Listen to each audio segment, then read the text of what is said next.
It is time to talk about the two new items in Pokemon Unite, the Big Root and the Tenacity Belt. And I think both of these items are cool and kind of good and kind of bad in their own unique ways, which is overall pretty fun for the game to add two pretty niche items to Pokemon Unite. However, I do think there's one that's a lot better than the other, and I want to talk about why in this video. Hi everybody, Jake, your resident content cowboy here. Yeehaw, let's get into it. So let's start with the Big Root. At level 30, you get 450 HP. However, the most important part about this item, its passive effect is unlocked at its fullest potential at level 20, which gives you Pokemon HP recovery by 20%. It increases it. And it should note, in classic Unite fashion, this is only self-recovery, right? This is only recovery that you are doing to yourself, which I'll talk about here more in a moment. And then we have the Tenacity Belt. At level 30, it gives you 30 defense and special defense, just like a focus band, and it has the passive effect that unlocks its max potential at level 20. When a hindrance is inflicted on the Pokemon, more about that in a minute, the Pokemon's defense and special defense are increased by 28% for 3 seconds. So a pretty beefy increase, right? Almost a 30% defense and special defense increase for 3 seconds, which is not a long time. These two items are interesting because not enough is explained in the actual text about these items, and I think because of that, they seem better than they are, and they both have weird interactions that unfortunately make them a little worse than maybe they even should be. Let's start with the Big Root. So the TLDR with the Big Root is it will give you increased healing, the healing that you're going to get, by 20% on all healing that you are healing yourself with. And there are quite a few sources of self-healing in the game. You have characters with lifesteal, you have characters with moves that specifically heal them. You have characters like Lapras, whose boosted attack will heal them. You have a character like Blissey, who will use Soft Boiled, and Soft Boiled will not only heal an ally, but will also heal yourself. I think a lot of people might see that item and think that they're getting healing from all sources, but you are not. There are a lot of sources that you don't get healing from. Some interesting sources you don't get healing on, this is from Unite DB. Wild Pokemon, the KO healing that you get, your innate HP over 5 seconds, the HP over 5 seconds from Leftovers Resonant Guard, Slowbro's Oblivious. A lot of people would think this works well on Slowbro, but that blue Oblivious HP bar does not get affected by this. Sources that do get affected, again, Lifesteal, something like Scissors Bullet Punch, Goodra's Dragon Pulse, Trevenant has many sources of healing, Giga Drain from Venusaur, things like that you do get some extra healing on, but it should also be noted, it is a 20% increase just to that healing. That is the only increase that you are getting, so there are a lot of times where this sounds a lot better than it actually is. Even taking a look at a Pokemon that has a pretty good use case for this item, like Venusaur with Giga Drain. Giga Drain at level 9 is healing you 380 per target that you hit, so it's adding an additional 76 healing to that number. That's not nothing, but it's also not that insanely considerable to make this item the absolute best thing possible, which in a lot of ways I do think is good. I do think it's good that these items exist and are fun and can be a good item for some of these Pokemon, but for no Pokemon do I feel like it is absolutely necessary. And that's one of the interesting things about an item like Big Root. Even though there is a little boost to the healing on it, there are so many other items that you could be running that might provide more value, where I think Big Root kind of falls in this area where it's pretty good on like 5 or 6 Pokemon.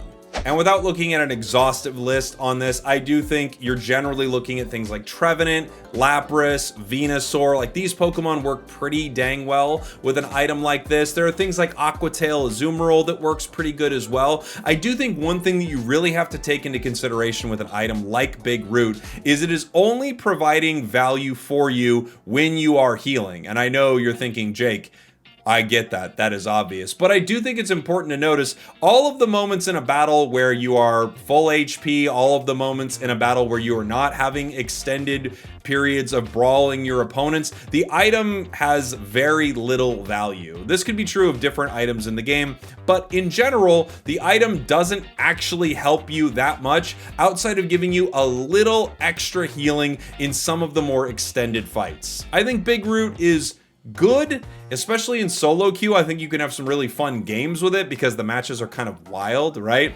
But I do think this item is generally fine. I think it's kind of a win more item in some ways, and you will have some fun moments with it, and it's fun to build around it. Don't get me wrong. I think in general, it's kind of okay. That's my basic thought on Big Root. It's okay, and it competes that third item spot with a ton of other items that are probably mathematically and situationally a little better. Like a lot of the Pokemon who could run Big Root could also run things like Resonant Guard. If you're putting it on a Pokemon in place of something like EXP Share, I mean, you're kind of like trolling on some of these defenders. Then you have other situations where a Focus Band might be better, or you might just be better off leaning into more damage on a kit.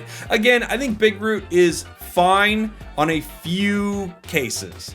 Now let's talk about Tenacity Belt, because this one I think is a lot more interesting, and I think it's kind of like Drain Crown, at least release Drain Crown in its level of effectiveness. So with Tenacity Belt, if a hindrance is inflicted on you, your defense rises by 28% for 3 seconds. There are a few really important things to note with this, and they are the things that I think make Tenacity Belt kind of generally bad, unfortunately, even though the thought behind it seems like it would be pretty dang good.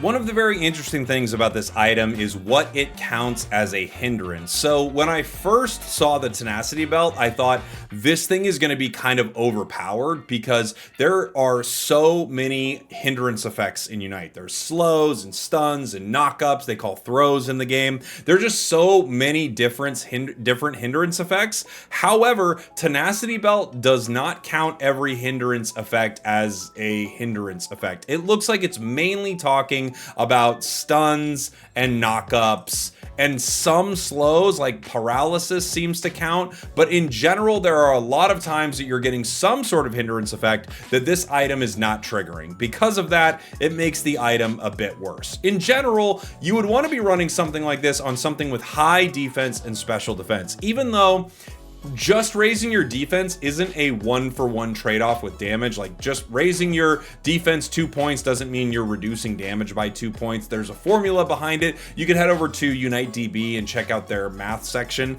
or I don't know what the mechanical, hold on, let me find out what exactly it's called. I think it's Hidden Mathematics section. Yes, the Hidden Mathematics section, and they can give you kind of an idea of how defense and special defense is broken down. In general, the higher defense and special defense you have, the lower amount of damage you take, but again, it's not really a one-for-one trade. The weird thing about this item is also that when you have something that your Pokemon has done that has given you unstoppable or hindrance resistance effects, this item will not trigger even if you are hit by something that should provide a hindrance effect for you. And this is actually one of the reasons I think this item is kind of bad. I hate to say it, but because this item doesn't trigger on slows or anything like that with red buff that your opponents could have, and because you yourself, based on what you have in your own kit, could stop this item from triggering, and given that this item is only active for 3 seconds, of course it can be reapplied every time you're hit with a crowd control effect, and given that this item really doesn't reach maximum viability until you're closer to the late game, right? The 28% defense and special defense really matters as a Pokemon that already has those stats pretty high once you're towards the late game of a match. I think overall, this item is kind of wasting a slot, even though there are a few cool Pokemon and a few defensive Pokemon that I think could get away with it. I think there are a few all-rounders that could get away with it, probably a couple supporters that could get away with it, but given how many ways this item cannot work and its very small window of feeling like a viable item for most picks, I think Tenacity Belt is kind of hanging out there with a lot of those new items that release that just don't get a lot of play and you don't talk about them too much. It feels to me a lot like Release Drain Crown, where because of its effectiveness only really mattering in some of the later game scenarios, and because you yourself can create many scenarios where this item doesn't work, this is just kind of an underwhelming release. I think Big Root has a few use cases that are actually really cool, and I think Tenacity Belt, the way it's set up right now, is fun but kind of dumb, which I don't hate. I don't hate that they've released a couple items in this game that are really specific and can allow you to set up some really specific play style, like have a really specific idea in mind, I should say, of what your play style is going to be in a match. But I don't think either of these items are top tier, and I especially don't think Tenacity Belt is top tier. Those are my early thoughts on it. I'm happy to be proven wrong, and again, I do think for both of these items, there are Pokemon in the game that could make good use of them. Tenacity Belt, I talked a little bit about what would be good for Big Root. Tenacity Belt, I do think it's mainly some of the defenders that already have high defense stats and are guaranteed to be in the face of the enemy team while also not having a move that is creating their own hindrance resistance effect. So Hornleech Trev, no, you can't, that wouldn't really be a great one for it, even though maybe Pain Split Trev would be pretty good for it, right? You know, Covet Greedent, obviously you couldn't do that. When you use Amnesia on Slowbro and you go Unstoppable, there's an opportunity that you wouldn't trigger the Tenacity Belt in a moment like that. When you're using Snarl with Umbreon, you are not triggering the Tenacity Belt, and on and on and on. So I just want to make this video kind of giving a brief overview on both of these items. I think Big Root, specific, pretty good on a few specific use cases. Tenacity Belt, also quite specific. You need to use it on someone who already has high defenses. And for a few Pokemon, maybe like Sandtomb, Tyranitar, it could be pretty good. For a few defenders that already don't have some sort of hindrance resistance in their kit, you know, like a Lapras, I think, is a good example of something like this, even though I guess it's Unite move. But there are a few Pokemon that could make good use out of this item, but I feel like it is way, way, way more specific, and unfortunately in the slot of other things that would just be much better. Like on all of these defenders, you would rather probably have Resonant Guard, Focus Band, EXP Share, and on and on and on. Thank you all for watching. Thank you for listening. Let me know what you think in the comments. What do you think I got right, got wrong? What did I miss? I love you, and I'll see you all next time. We did it.